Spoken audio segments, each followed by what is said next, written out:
From yokai possessions and transformations to powerful suits and weapons, these are all 15 final forms in Dandadan. And let's start with Okarun. Before Okarun became a cursed rampaging monster, he was just a nerdy kid who was way too into science fiction magazines. His obsession was so unhealthy that people around him even started to ignore him. He frequently wished that aliens would come out from the night sky to take him away on a space adventure. Most of Okarun's childhood was very lonely, but all of that changed when Momo came into his life and chased his bullies away. After placing a bet with her to finally settle once and for all whether ghosts or aliens existed, the two of them each went to a creepy place to investigate. Although afraid, Okarun stepped into an abandoned highway tunnel only to encounter a yokai who wanted to do some non-family friendly stuff to him. Anyway, the next time we saw Okarun, he was completely possessed by a demon called 𝗕𝗲𝗃𝐃. In this form, Okarun had superhuman strength, speed, and a surprisingly high lack of manners. He looked like a warped younger version of what 𝗕𝗲𝗃𝐃's original form looked like. Later, Okarun learns that Momo had been abducted by the aliens, and he boards the UFO to rescue her. With his body being controlled by 𝗕𝗲𝗃𝐃, Okarun fights off the aliens and brings her back safely. Afterward, Momo kept his curse at bay while trying to sneak Okarun back home. Unfortunately for them, they both came face to face with another alien known as the Flatwoods monster. Determined to save Momo, Okarun decided to let 𝗕𝗲𝗃𝐃's curse take over completely and adopted a completely new form. In this form, his hair flares up and turns white with red streaks. He also gains a mask with teeth that can crush boulders, while his personality gets a lot more depressing in general. Besides increased strength and durability, Okarun also gains a massive speed boost in this form and can run at over 100 kilometers per hour, which he calls going all out. He used this new form to defeat the Flatwoods monster with Momo's help. However, all that power came at a cost. His balls were missing, stolen during the possession by 𝗕𝗲𝗃𝐃. Sensing that he was barely able to hold his own, Okarun then started training in secret during the Serpo arc. Later on during the Evil Eye arc, Okarun leveled up his ability to go all out thanks to 𝗕𝗲𝗃𝐃's special training. He learned how to adjust and find his own combat rhythm in order to go toe-to-toe against 𝐿𝐿𝐺𝐺, who was possessed by the terrifying Evil Eye. After the pair finished their impressive battle with Okarun coming out on top, the Evil Eye promised not to kill any humans while using 𝐿𝐺𝐺's body under the condition that Okarun continues to battle with him every week. As 𝗕𝗲𝗃𝐃 once told him, Okarun was only beginning to scratch the surface of her true power. Even after defeating a kaiju level threat, he was severely outmatched by the 𝐾𝐲𝐿, an advanced alien race invading Earth. After a brutal fight, Okarun ends up on life support. However, the next day, Okarun awakens in spirit form, discovering that he can now astral project and travel through phone lines at high speed. Later, using the telephone wire travel ability, Okarun managed to amplify his top speed while using All Out and successfully defeated the Special Suit and Jet Booster exosuit aliens. Oh, and following this battle, Okarun got one of his nuts back. Sometime later during the Danmala arc, Okarun learns that his abilities are nearly on par with Unji's Umbrella Boy form, and he manages to squeeze out a victory thanks to Rokudo Serpo's assistance. After returning home, Okarun finally regains both of his family jewels, and the 𝗕𝗲𝗃𝐃's curse is finally lifted. Now that he's returned to normal, Okarun's lost all his powers and abilities. When he was attacked by the Jet Booster exosuit 𝐾𝐫, however, during the 𝐂𝐫𝐴 Knives arc, �KINTA's abilities were what saved Okarun's life. In this new form, Okarun commands the lower half of the Great �KINTA and then later wears a nanoskin armor of his own. He can use this blocky armor to protect himself and inflict damage. It also has rockets on the back for quick escapes, along with heavy boots to kick away his enemies. One down, still 14 more characters to go, and let's move on to Ida. When Ida was just a kid, she lost her mother because of an unexplained incident. Despite that, Ida looked for her mother around the city and eventually came across a wandering spirit. At first, Ida thought it was her mother, but she quickly realized she was wrong. This meeting made the spirit stalk her ever since, and it later turned into an obsession. Ida later forgot how to tap into her ability to see ghosts. Over the years, while Ida was busy being popular and competing in piano recitals, the spirit became a yokai named Acrobatic Silky. One day, when Ida accidentally found one of Okarun's nuts, she was taken hostage by the yokai because she could finally see it now. Okarun tried to save her, but got swallowed the second he stepped in. The yokai then demanded Ida call her mom. Ida refused and got swallowed herself, along with Momo. Inevitably, the trio found a way to escape the yokai's stomach, but Ida died in the process. Feeling responsible over the loss of her child, the yokai offered to make things right by giving up her own aura to resurrect Ida. During the process, Ida was able to see the awful life the Acrobatic Silky had before she became a wandering spirit. Once 𝐿 came back to life, she hugged the spirit and called her mom so she could be at peace and pass on to the afterlife. Ever since that day, 𝐿 has gained all of the yokai's abilities. In this form, she gains some height and her appearance changes too. She gets a mask that covers most of her face and super long hair. She can freely manipulate her hair to restrain people, lift heavy objects, fling projectiles, and shield herself. Not only that, but she also possesses superhuman strength and durability, along with the grace of a professional ballet dancer. With these abilities, she's gone toe-to-toe against 𝐿 and other powerful foes like the Dover Demon. After her training with okarun and Turbo Granny, 𝐿 was able to find her own combat rhythm, which allowed her to further increase her movement speed. Surprisingly, she was also able to keep up with the 𝐵𝐵𝐴 for a bit when they clashed with each other. During the Space Globalist arc, 𝐿 was one of the most capable fighters on the team. She was targeted by the �K𝐫 along with 𝐺𝐺 and wound up losing to 2 of them. After recovering, 𝐿 found herself to be too strong for Rokuro Serpo's training simulations, which forced her to train on her own until the invasion finally took place. During the battle, she barely held her own against the aliens until okarun told her he'd show up to help. This gave 𝐿 the strength to keep pushing, and she was able to use her hair in a unique way by making it act like a drill. She then used this drill technique to pierce through the Takonoka Rupacho, �K𝐫's unbreakable armor. And while 𝐿 is certainly powerful, Turbo Granny is in a league of her own. Before she became a vengeful spirit of justice, Turbo Granny was a yokai who was famous for running at 100 km/h and terrorizing people on the roads of Japan. It wasn't until she fused with an earthbound spirit that she became an unstoppable, nuts-gobbling machine. After comforting thousands of souls belonging to women who were wronged during their lives, she grew to resent men and specifically targeted them.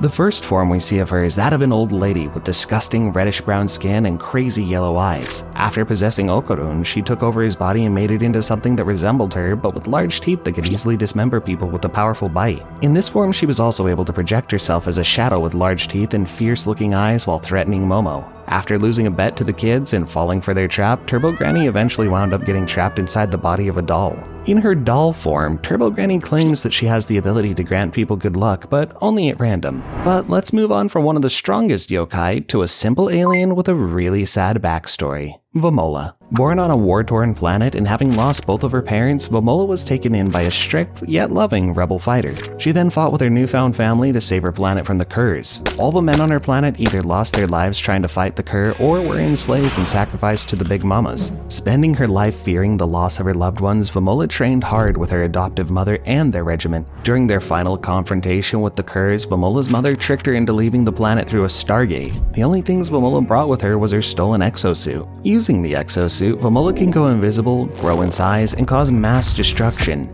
In this form, she's even strong enough to tank attacks from �K𝐫s as well. After fighting off the evil eye, okarun, and acrobatic Silky, Vamola was finally brought down by Great Quinta. So now let's move on to Momo Ayase. Momo never really had a normal childhood. She always knew that the grandmother who was raising her was actually an exorcist, and that's why she made Momo practice channeling her psychic energy ever since she was a kid, even if she got mercilessly bullied for it. This was why Momo grew up secretly resenting her grandmother, but still believing in ghosts. After saving okarun from a bunch of bullies one day, Momo found out the hard way that besides demons, aliens also exist in this world.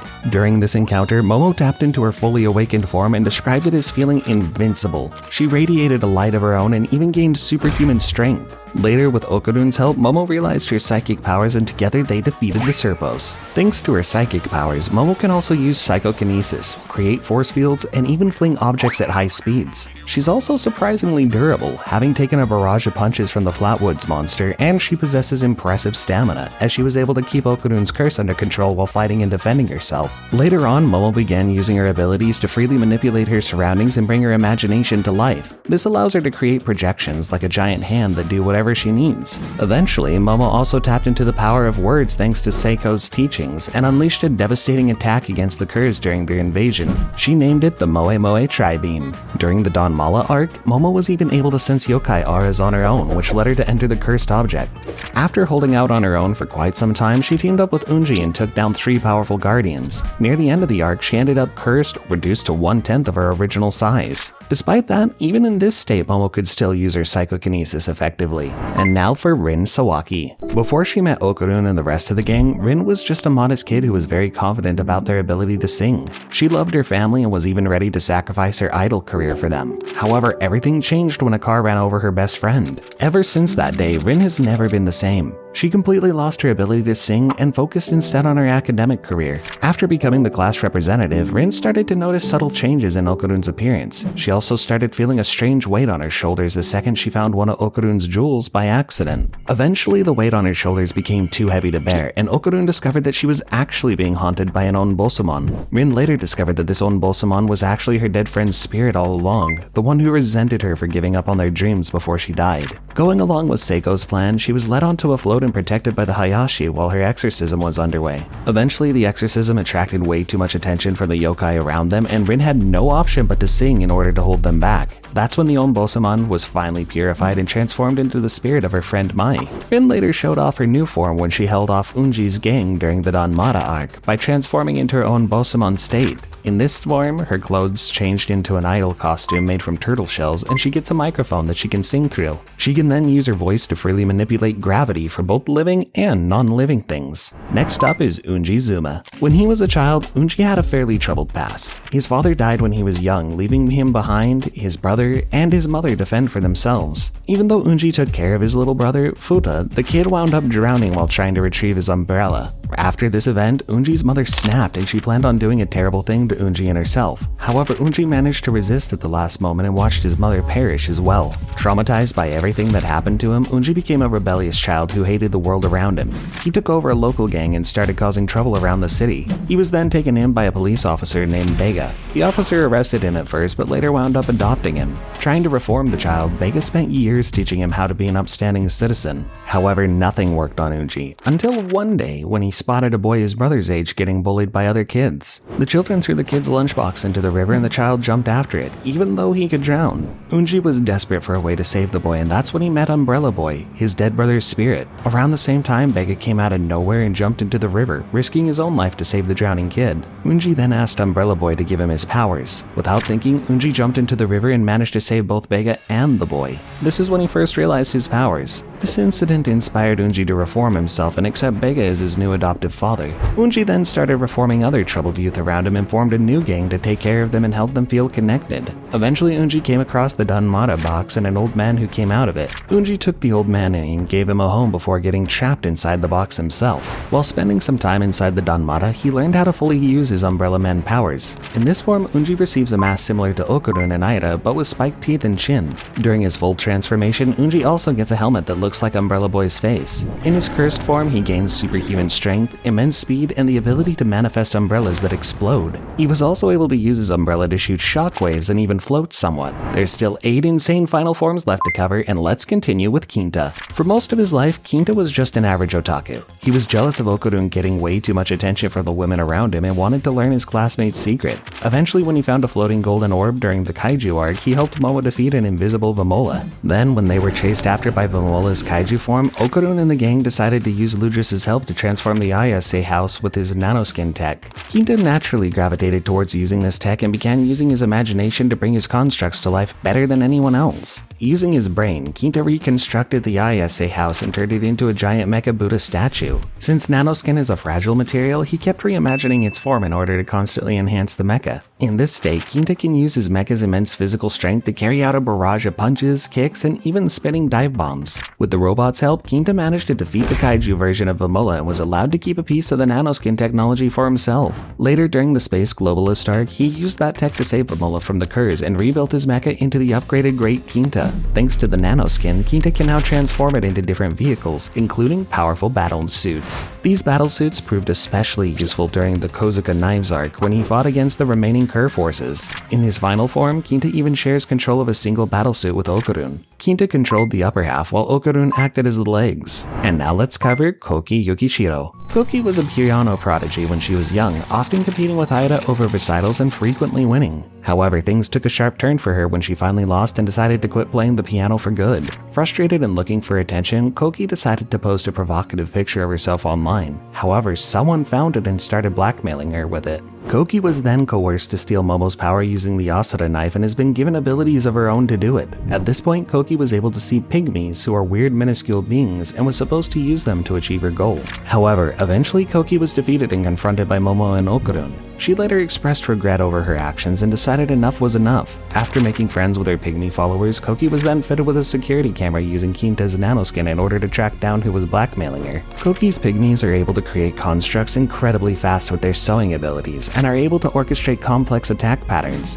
The pygmies can even be used for surveillance and tracking purposes in order to find hidden enemies. While ǩ'𝐾𝐾, Momo, and Rin were attacked by the severed head dribblers, the pygmies constructed a piano for ǩ'𝐾𝐾 to play, hinting at her that she possessed a secret power that she was not aware of. Taking her position, ǩ'𝐾𝐾 then played a composition that allowed her to take control of flying insects. She then used these insects to drag the severed head dribbler users back to school and eventually defeated him. And now let's move on to Mr. Mantis Shrimp. Previously known as the Dover Demon, Mr. Mantis Shrimp used to be a simple peace-loving alien before his son got gravely ill. The only thing that could cure him was a blood transplant that cost far too much. That's why Mr. Mantis Shrimp started working for the 𝐸RPOs. The first time we see him, he's fighting against Ida and okarun under 𝐸RPO's orders. Despite his boxing skills, he was easily dealt with. Following their fight, the 𝐸RPOs merged Mr. Mantis Shrimp with Nessie. In this form, he gains immense strength, akin to a mantis shrimp punching out of water, and can also launch jet punches. This gamble paid off for a bit, but he eventually lost again. Mr. Mantis Shrimp also has another form called the Dover Demon Strong Style 24. In this form, his body resembles a mantis shrimp even more, but he's still not able to breathe underwater.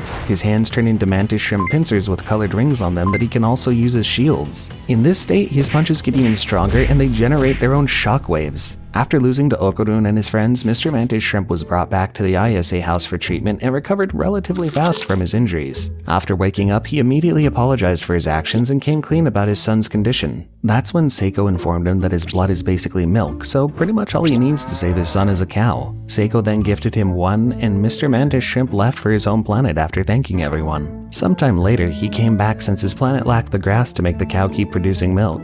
Yeah, this is a real story someone came up with. But let's now move on from the most honorable to the most deplorable, Takeshi Murakami. Takeshi Murakami used to be the school coach and faculty supervisor. However, at one point he got severed head dribbler's ability from a mysterious new teacher along with money and steroids. And immediately after getting these things, he started performing some really evil acts. He first used his power to extort women and even started blackmailing some of them to get his way. He ordered ǩ'𝐾𝐾 to steal Momo's powers with the 𝐴SURA knife and later had that decision backfire on him once ǩ'𝐾𝐾 realized her true potential. While Murakami had his abilities, his severed head dribblers were capable of superhuman speed and strength feats. They easily overpowered Momo, Rin, Ida, and ǩ'𝐾𝐾 without breaking a sweat. Once Murakami lost his ability to Adechi's 𝐴SURA knife, he was disposed of with a couple of kicks from Ida. And now for Rokuro 𝐸RPO. While most of the 𝐸RPOs are villains, Rokuro is different. He willfully allied himself with Momo in order to take down the 𝐶𝐻s after they attacked the 𝐸RPOs and infected them with malware. Rokuro looks just like the ordinary 𝐸RPOs do, but was spared from the 𝐶𝐻s malware. He assisted Momo all throughout the Space Globalist arc in order to fend off the 𝐶𝐻 invasion and guided her to make the best of her psychic abilities. He also gained nanoskin armor from Ludris and used it to fight with okarun and his gang.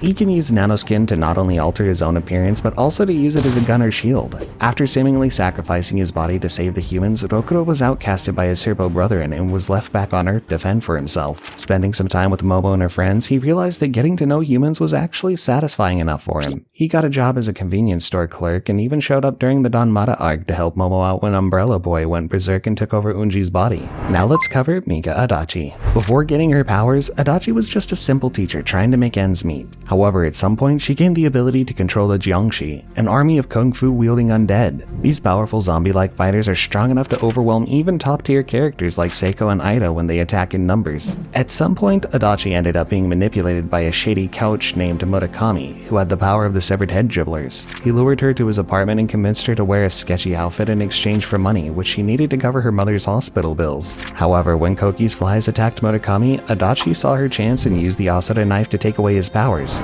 Before we cover one of the strongest final forms in the series, let's first quickly cover Jet Booster Exosuit 𝐾𝐫. We first saw this 𝐾𝐫 subjugating the Sumerians on Vamola's home planet, and then later when she ambushed okarun during the 𝐾𝐫 invasion on Earth. She's a female alien with a humanoid body and a lean, muscular build. She has short hair and scars that cover her entire form. In her first form, she wore a dark exosuit with spirals all over her limbs, along with a helmet that covered her entire face. In this state, she can use her jets to perform high-speed attacks. She's also a top-tier combatant who's skilled at hand-to-hand combat. However, when she came back during the Kozuka Knives arc, she started wearing an all-white brand new exosuit with crossbones on the middle of her helmet. She can use her new exosuit to increase her capabilities to their maximum potential, and she was even able to fly with it on. Although it's not confirmed, this suit is likely way more durable compared to the previous one. Now for Gigi and Joji. Gigi was always an energetic kid who was friends with Momo when they were young. After moving to his new home, a cursed house in the mountains, Gigi started seeing the spirits that were haunting the property everywhere, including in his dreams. Nobody believed him, and eventually his parents were hospitalized because of it. With no way to fix his situation, Gigi eventually sought out Seiko's help. When we first see Gigi, he's got a jock build and a goofy demeanor.